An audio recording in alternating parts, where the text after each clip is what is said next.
ரொம்ப நல்லா இருக்கேன். இன்னைக்கு நம்ம சேனல்ல ஒரு மாம்பழ குல்ஃபி தான் பண்ண போறோம். அது எப்படி பண்ணணும்ன்றத வாங்க வீடியோக்குள்ள போய் பார்க்கலாம். குல்ஃபிக்கு நான் இந்த ஒரு மாம்பழம் எடுத்துக்கிறேன். இந்த ஒரு மாம்பழத்தை அரிஞ்சிக்கலாம்.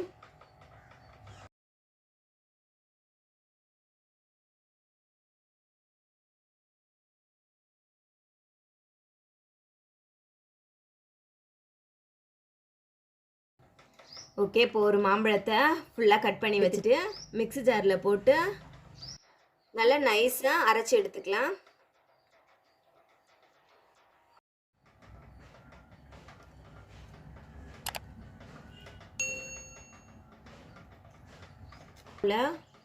தோலை மட்டும் கட் பண்ணலாம்.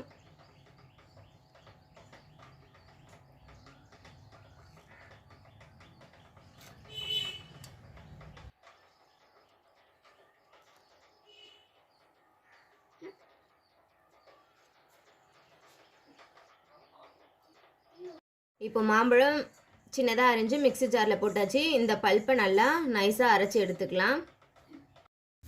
1/2 லிட்டர் ஃபுல் க்ரீம் பால் எடுத்து காய்ச்சிக்கலாம். தண்ணிலாம் எதுவும் சேர்க்கக்கூடாது, வெறும் பால் மட்டும் சேர்த்து காய்ச்சிக்கலாம். பால் காஞ்சி ஒரு பொங்கு வந்தாச்சு. இப்போது இந்த ஸ்டேஜில் 1 ஸ்பூன் அளவுக்கு சோள மாவு எடுத்துக்கிறேன். சோள மாவு இல்லைனாலும் பரவாயில்ல, நீங்கள் கோதுமை மாவு, அதுவும் இல்லைன்னா அரிசி மாவு 1 ஸ்பூன் இந்த மாதிரி எடுத்து தண்ணி ஊற்றி கரைச்சிக்கோங்க. நல்லா எந்த கட்டியும் இல்லாமல் தண்ணி ஊற்றி நல்லா கரைச்சிட்டு இந்த கரைச்சலை பால் கூட இப்போ சேர்த்துக்கணும்.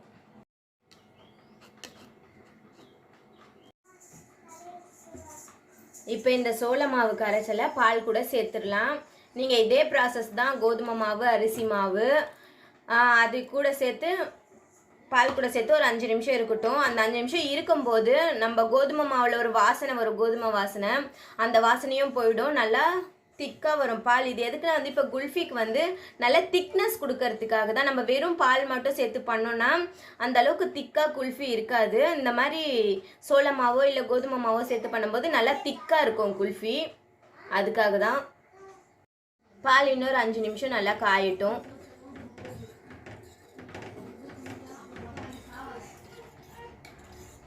இப்போ இந்த பால் கூட நான் ஒரு 3 ஸ்பூன் அளவுக்கு சர்க்கரை எடுத்து வச்சுருக்கேன், அதையும் சேர்த்துக்கிறேன். மாம்பழத்துலேயே கொஞ்சம் இனிப்பு சுவை இருக்கும், அதுக்கேற்ற மாதிரி சர்க்கரை சேர்த்துக்கோங்க. எனக்கு இந்த இனிப்பு சுவை போதும்.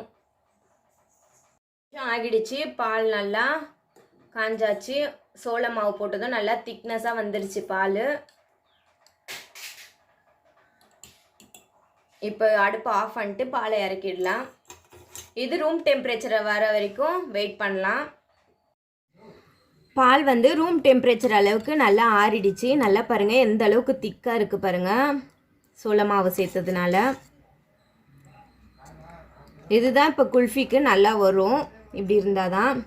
இப்போ நான் இந்த மாம்பழத்தோட பல்ப்பு அரைச்சி வச்சுருக்கேன் இல்லையா, அந்த பல்ப்பை நல்லா இந்த மாதிரி கலந்துட்டு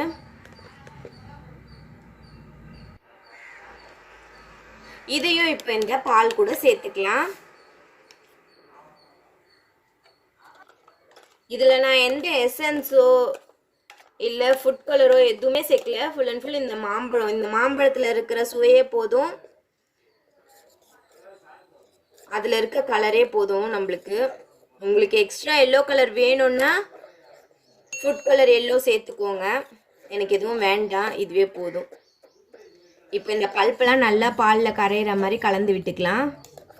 இந்த மாதிரி ஒரு பீட்டர், பெரிய பீட்டர் இருந்தால் உங்ககிட்ட இருந்துச்சுன்னா அதில் கலந்துக்கோங்க. நல்லா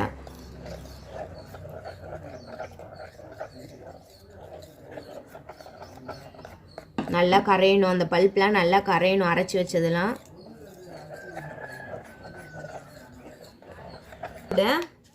ஒரு 5 பாதாம் எடுத்து பொடி பண்ணி வச்சுருக்கேன், அதையும் சேர்த்துக்கலாம்.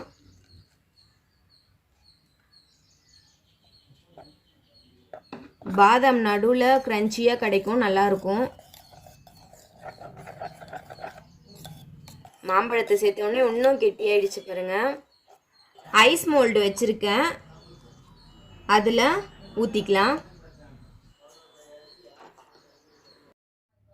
பாப்சிக்கல் மோடில் கொஞ்சம் கொஞ்சமாக ஊற்றி வச்சுக்கலாம்.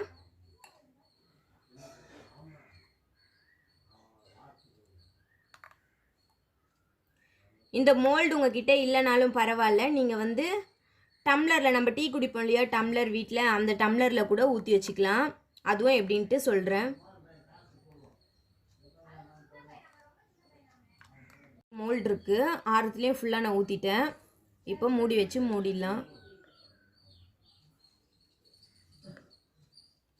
யூஸ் பண்ணுற டீ குடிக்கிற டம்ளரில் ஊற்றிக்கலாம். இப்போ நம்ம டம்ளரில் ஊற்றிட்டு இந்த மாதிரி எதனா பிளாஸ்டிக் கவர் இருந்தால் எடுத்துக்கோங்க, இல்லை அலுமினியம் ஃபாயில், இல்லை பட்டர் ஷீட், இந்த மாதிரி எது இருந்தாலும் எடுத்துக்கோங்க. என்கிட்ட இந்த பிளாஸ்டிக் கவர் தான் வீட்டில் இருக்குது.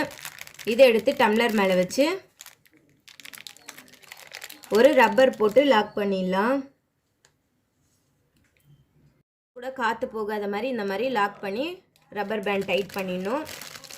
இப்போ அடுத்து இதே மாதிரி ஒரு கவர் வச்சு இந்த டம்ளரை லாக் பண்ணிடலாம்.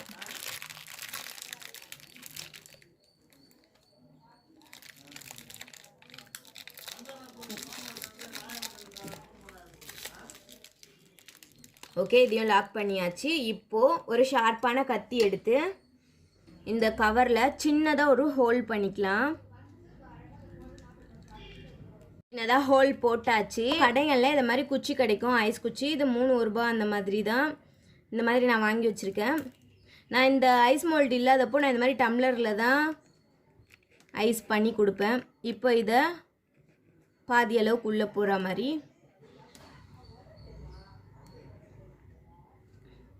விட்டுடலாம்.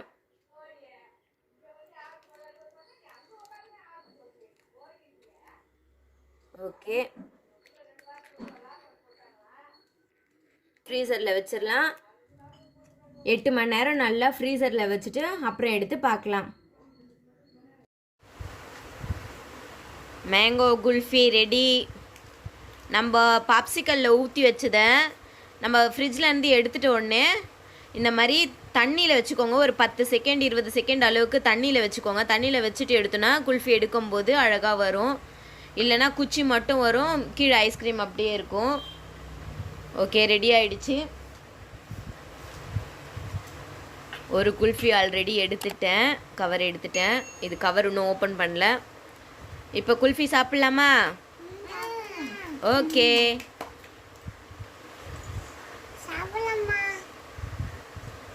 வாவ், தரேன். வாவ், சூப்பரா இருக்கா?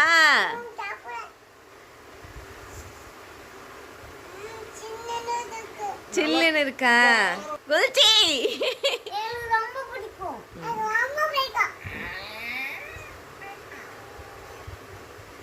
எப்படிடா இருக்கு தச்சு? சாப்பிடு.